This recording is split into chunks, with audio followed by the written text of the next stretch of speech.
ఆంధ్రప్రదేశ్లో రాజకీయాలు ఎప్పుడూ చాలా విచిత్రంగా ఊహించని ట్విస్ట్లతోనే ముందుకు సాగుతుంటాయి. ఈసారి 2024 ఎన్నికల వచ్చేసరికి మరింత ట్విస్ట్కే ట్విస్ట్ ఇస్తూ రాజకీయాలు ముందుకు సాగుతున్నాయి. జగన్ను ఢీకొట్టాలంటే అందరం గెలవాలి, ఒక్కటై అందరం నడుస్తేనే ఆయన్ను ఢీకొట్టొచ్చు అనుకున్న కూటమి సభ్యులకు జతగట్టడం అంతా మనం చూసాము. చంద్రబాబు, పవన్ కళ్యాణ్, ఎన్డీఏ అందరూ జతగట్టి కూటమి అయ్యాక కూడా వీళ్ళంతా బలపడి జగన్ను ఇబ్బంది పెడతారనుకున్నారు, జగన్ను డౌన్ చేస్తారనుకున్నారు. కానీ ట్విస్ట్ ఏంటంటే కనీసం వాళ్ళు చెప్పే మాటలలో వేసే అడుగుల్లో స్పష్టత లేకపోవడం కూడా ప్రజలు నవ్వుకుంటున్నారు. ఈ పొద్దు చూసి కనీసం కూటమి మేనిఫెస్టో అంటూ విడుదల చేసిన ఒక ప్రకటనలోనే ఫోటో వేయించుకోలేని స్థాయిలో కేంద్రంలో ఉన్న ఎన్డీఏ వాళ్ళు ఉన్నారంటే వాళ్లకు ఏమాత్రం వీళ్ళిద్దరి మీద విశ్వసనీయత ఉందో అర్థమవుతుంది. చంద్రబాబు, పవన్ కళ్యాణ్ ఈ ఇద్దరికే సొంతం. అది బీజేపీ మేనిఫెస్టో అయితే కాదండి, కేవలం చంద్రబాబు అండ్ పవన్ కళ్యాణ్ వాళ్ళిద్దరు కలిసి చేసిన మేనిఫెస్టో మాత్రమే. అది మాత్రం బీజేపీకి మేనిఫెస్టో కానే కాదు అంటూ కేంద్ర పెద్దలు గట్టిగానే చెప్తున్నారు.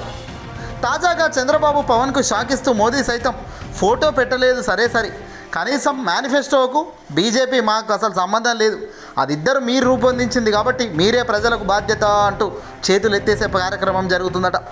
దీంతో బీజేపీ పెద్దలు అసలు పొత్తులో ఉన్నారా, ఉంటే ఈ వెక్కిరి చేష్టలు ఏంటి అంటూ పవన్ ఆవేశపడుతున్నాడట.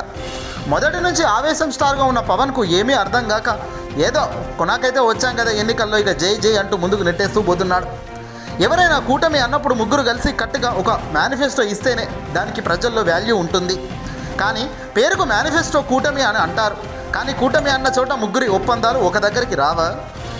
ఉన్నప్పుడు కూటమిలోనే ముగ్గురు ఒప్పందాలు ఒక దగ్గరికి రానప్పుడు గెలిచాక ఏమొస్తుంది స్వామి అంటున్నారు అంతా కూడా. అంటే కేవలం ప్రజలను మభ్యపెట్టడం, మోసం చేయడం లక్ష్యంగానే ఇదంతా జరుగుతుంది తప్ప మంచి చేసే తట్టుగానే ఏ కోణాల్లో కనబడట్లేదని, అందుకే ప్రజానికం జగన్కే జై కొడుతున్న విషయాన్ని ఇక్కడ విశ్లేషకులు కుండబద్దలు కొడుతున్నారు. ఇక దేశ ప్రధాని నరేంద్ర మోదీ ఇటీవల ఆంధ్రప్రదేశ్ రాష్ట్రానికి కూడా రాబోతున్నారట. రెండో విడత ప్రచారానికి మోదీ గ్రీన్ సిగ్నల్ ఇచ్చారు ఏపీకి. ఇందులో భాగంగా ఈ నెల 7వ తారీఖున అలాగే 8వ తారీఖున ఆంధ్రప్రదేశ్లో ఎన్నికల ప్రచారానికి దేశ ప్రధాని మోదీ వస్తున్నారట మరోసారి.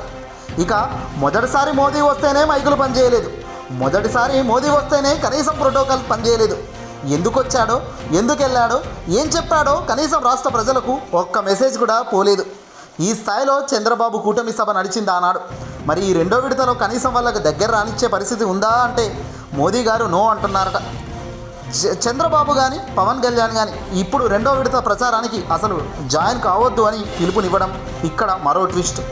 ఎందుకయ్యా వాళ్ళని పిలవడం లేదంటే పిలిచినా పీకేదేమీ లేదు కాబట్టి, వచ్చిన వాళ్ళ ద్వారా వచ్చే ఓట్లు కూడా ఏమీ లేవు కాబట్టి, అందుకే ప్రధాని గారు ముందస్తు జాగ్రత్తలు తీసుకుంటున్నారట. ఏదేమైనా చంద్రబాబు, పవన్కు మోదీ గట్టి దెబ్బే కొట్టబోతున్నట్టుగా కీలక సమాచారం.